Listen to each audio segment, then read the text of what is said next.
hay que ver un poquito eso, bueno que uno pueda estudiar, porque la orden agustina era una orden dedicada al estudio del texto de la Biblia. Entonces cuando él hace sus énfasis y viene todo el tema de la reforma, romanos, etcétera, etcétera, era porque él era un gran conocedor de este texto. Era un experto en griego, un experto en hebreo. Él enseñaba Gálatas. Cuando él enseña Romanos es donde la luz le empieza a hacer. Lógicamente que en los países europeos, ¿qué tal, hermano? Países europeos en aquel tiempo había un malestar económico grande porque el clero había pedido mucha plata financiada para sus guerras santas y obviamente no las podía pagar. Entonces dentro de lo que inventan ellos es la bendita venta de las indulgencias, ¿no? Que sigue hasta el día de hoy, dicho sea de paso, que era comprar la vida eterna, ¿no? Y el brote que Martín Lutero tuvo fue cuando tiene una charla con uno que lo conocía a él. Un día la historia dice que él estaba yendo por uno de los caminos de Wittenberg y una voz desde el piso le dice: Martín, le dice, ¿no? Entonces lo mira, era un tipo borracho totalmente. Entonces él le dice, bueno, le dice: ¿qué estás haciendo, borracho? Entonces el borracho le dice: pero yo soy salvo ya. Entonces le muestra a Martín Lutero el acta de las indulgencias de él. No le había comprado sus indulgencias, ¿no? Y ahí él dice: bueno, la cosa no es esa. Y él comienza a pensar en que la justificación, como dice el texto de Romanos, capítulo 1, era por la fe. Los historiadores piensan que Martín Lutero comenzó a sacar las solas, que eran principios sobre el cual la reforma estaba asentada. Sin embargo, él continuó con mucho de la Iglesia Católica encima, ¿no? Él rompió, pero en mucho, por ejemplo, en el tema de la Santa Cena, ¿no es cierto? Donde él siguió pensando durante muchísimo tiempo en la transubstanciación, ¿no es cierto? Ahora, estas solas es un resumen de la posición de él, y lo que es más interesante en esto es la fidelidad al texto y sobre todo la centralidad de Cristo Jesús. Entonces, ¿cuántas solas hay? 5. Vamos a ver una por una rápidamente. La primera de ellas es sola gracia, es decir, exclusivamente gracia, por gracia solamente. Martín Lutero rescata el principio de la gracia, ¿no? ¿Por qué? Porque en aquellos tiempos la gracia era estudiada, pero no estaba en el contexto de la vida real. Entonces, es el Padre que dispensa gracia a través del Hijo. Y es el hombre aquí en la tierra que, recibiendo al Hijo, encuentra la gracia de Dios. La gracia, obviamente, en el caso se diferencia de la ley, ¿no es cierto? Como todos sabemos. Ahora hay una discusión grande si esta gracia viene después de la ley o aún en la ley misma existió gracia. Yo particularmente pienso que existió gracia siempre, ¿no? Uno no puede dividir ley por un lado y gracia por el otro lado. Pero él comienza a hacer él comienza a excavar los cimientos del clero, y lo hace de una forma sabia. Aquí uno se acerca a Dios no por la malla religiosa, por el clero, por el Papa. Uno llega a Dios porque hay gracia de Dios, solamente gracia. Si yo puedo llegar a Dios sin que haya nadie en el medio, y insisto, solamente gracia. No somos merecedores de absolutamente nada, Dios lo da. Entonces, sola gracia. La otra era, obviamente, solo Cristo. Y ahí nosotros tenemos una panzada de temas. ¿Por qué? Porque el solo Cristo, en la época de Martín Lutero, no era tan claro como hoy en día. El solo Cristo era que únicamente Cristo podía llevarnos a una vida salva, y el único mediador entre Dios y los hombres era justamente Cristo. Ahora, decir a un católico en ese tiempo, mezclado con vírgenes y santos y iglesias y papas y cardenales y obispos, influencia, que se podía dejar todo eso y llegar a través de solamente Cristo, era una bomba de este tiempo. Yo estaba pensando acá, era como si ustedes tienen que estar estudiando acá 4 o 5 años para obtener un título, y se encuentran en la calle con uno que dice, ¿para qué vas a estudiar? Yo te puedo dar el título gratis, ¿no? Dicho sea paso, hay una institución que da el título antes y ustedes estudian para el título después, que ya tienen. Bueno, sería una cosa así. No necesito esfuerzo. Y lo que mató mucho al tema era el tema de la justificación por la fe.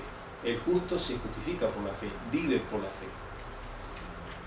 Darles una idea, es tirar abajo todo lo que el clero católico estaba haciendo hasta el tiempo ese. ¿Por medio de qué? Por medio de todo el aparataje religioso, las misas, los rezos, las indulgencias. Bueno, ahora se saca todo y es solamente Cristo, no hay nada más que eso. La otra sola es sola fide, solamente fe, que es otro de los grandes temas. Que yo creo que 500 años de reforma nos han quitado el asombro de estos puntos en aquel tiempo. Fíjense ustedes que aún hoy en día cuesta mucho aceptar que solo es por la fe, ¿no? Yo me acuerdo, en Chile estaba predicando una vez y hace decisión de fe un hombre, y ese hombre había sido un cura, un sacerdote que había dejado los hábitos hacía unos años, y me invitó a tomar un té a la casa y fui. Y me dice, mire, yo entré a la orden para encontrar a Dios. Estuve 20 y pico años dentro de la orden y no encontré a Dios. Entonces yo salgo ahora, sigo siendo católico, lo voy a escuchar a usted y usted ahora dice que es solo por la fe. Entonces me dice, discúlpeme, Walter, me dice, pero yo no puedo creer que pueda ser tan fácil. No, eso fue lo que me dijo, que me quedé helado. Dije, bueno, yo no expliqué bien, pero en realidad la sola fe es sola fe sin la necesidad de ir por otros lados, sin la necesidad de aceptar el aparataje, como digo yo, religioso, e inclusive el más allá explicado por el clero católico es una complicación de índole burocrática, porque el más allá estaba compuesto en los tiempos de Martín Lutero por un limbo, por un purgatorio. Entonces decir que la Iglesia Católica continuaba burocráticamente en el más allá. ¿Por qué? Porque había que dar misas a los muertos para que pasaran del purgatorio al cielo, ¿no? Y los chicos que caían en el limbo después de un tiempo X, porque en el más allá no hay tiempo, pasan. Entonces ese esquema Lutero lo tira abajo, dice que solamente por la fe. La otra sola que viene ahora es solamente el texto, solamente la escritura.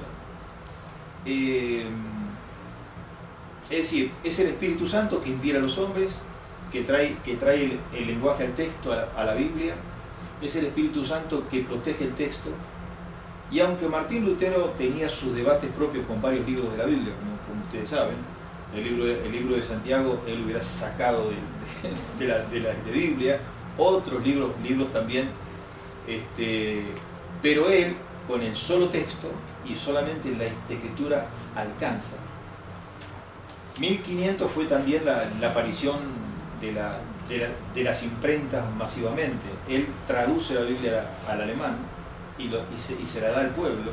¿Y qué hace el pueblo? Junto con la Biblia que la recibe, le llega aquella noticia que puede leerlo él directamente y entender él directamente el texto sin que haya alguien más que le diga cómo es el texto.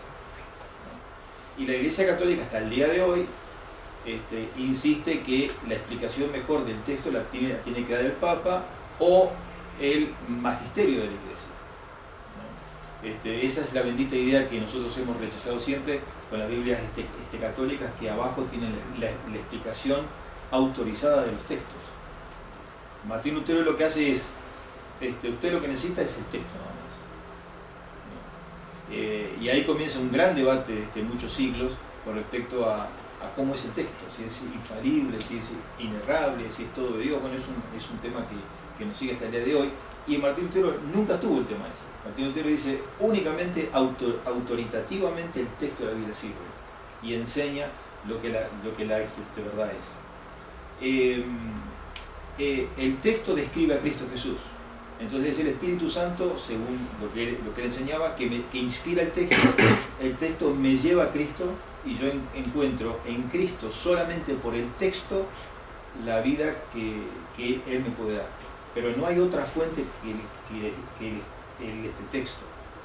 Cuando Martín Lutero tiene que hablar sobre lo que la iglesia era, ¿por qué? Porque los expulsan a ellos de todos los templos, ¿no es cierto? Históricamente, con el debate con el Papa. Entonces es muy interesante que ellos se encuentran un día desarmados de templos. Y la gran pregunta que se hacen los reformadores en ese momento, que nunca quisieron ser reformadoras fuera de la iglesia, los echan, ellos dicen, bueno, ¿qué es una iglesia? Un gran tema. Entonces ellos llegan a la conclusión de que obviamente iglesia es gente, no es templos, y que cada vez que hay un grupo de creyentes que se juntan para leer la Biblia y para administrarse los sacramentos, ahí hay una iglesia. Entonces la explicación del texto, la exposición del texto, que ahí comienza masivamente, era uno de los requisitos para que una comunidad se transforme en iglesia. Entonces el texto en ese sentido es importantísimo. La otra última sola es sola gloria Dei, es decir, solo la gloria a Dios. Esto que tiene que ver es simple. Martín Lutero piensa para qué el hombre existe y toma una vieja idea que se había discutido siempre, para qué el hombre existe, cuál es el motivo de la vida del hombre aquí en la tierra. Y la teología patrística y clásica llega a la conclusión de que el hombre existe para darle la gloria a Dios, nada más, ¿no es cierto? Entonces él dice, bueno, también dentro del panel de las convicciones estas, solo gloria a Dios quiere decir que el hombre existe en la tierra para glorificar a Dios en todo lo que él hace.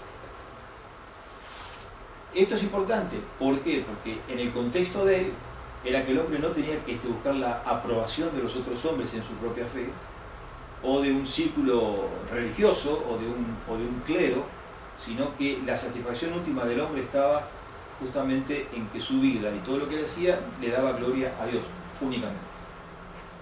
Entonces, los principios estos que lo estamos explicando rápido forman parte del andamiaje tremendo que fue poner en marcha aquella reforma.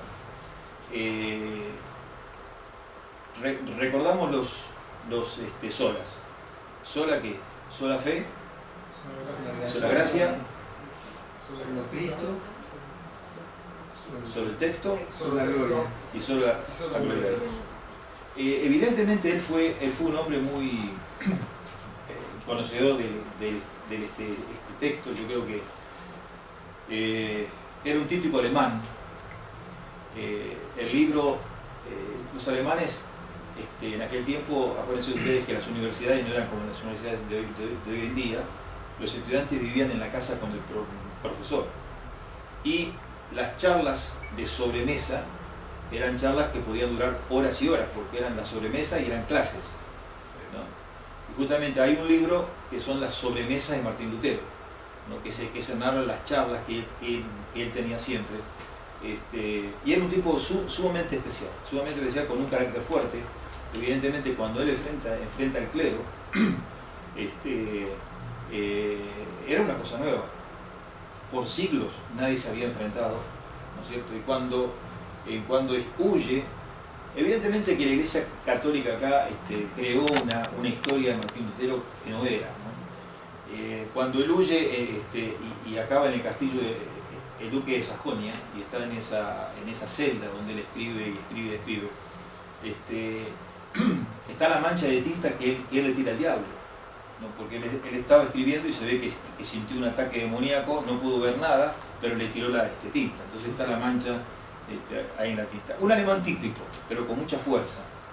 Y hay una frase de él, yo le traje una que me encantó, que dice así: y mientras yo dormía o bebía la cerveza de Wittenberg, esto es para los hermanos que no toman nunca nada, bebía la cerveza de Wittenberg junto a mis amigos Phillips y Armstrong, los amigos de él. Ahora escuchen esto: la palabra, la Biblia, debilitaba al papado de forma tan grandiosa que ningún príncipe o emperador consiguió causarles tanto daño. Yo nada hice, la palabra lo hizo todo. Y obviamente la reforma tuvo grandísimas implicaciones, y creo que esto lo sabemos todos, más allá de la fe. Tuvo implicaciones en la cultura, en la sociedad, y el mundo occidental nunca fue el mismo después que lo que había sido antes de la reforma, ¿no? Entonces, la reforma nos abre todo un paradigma nuevo, ¿no es cierto?, mentalmente, intelectualmente, racionalmente, ¿no?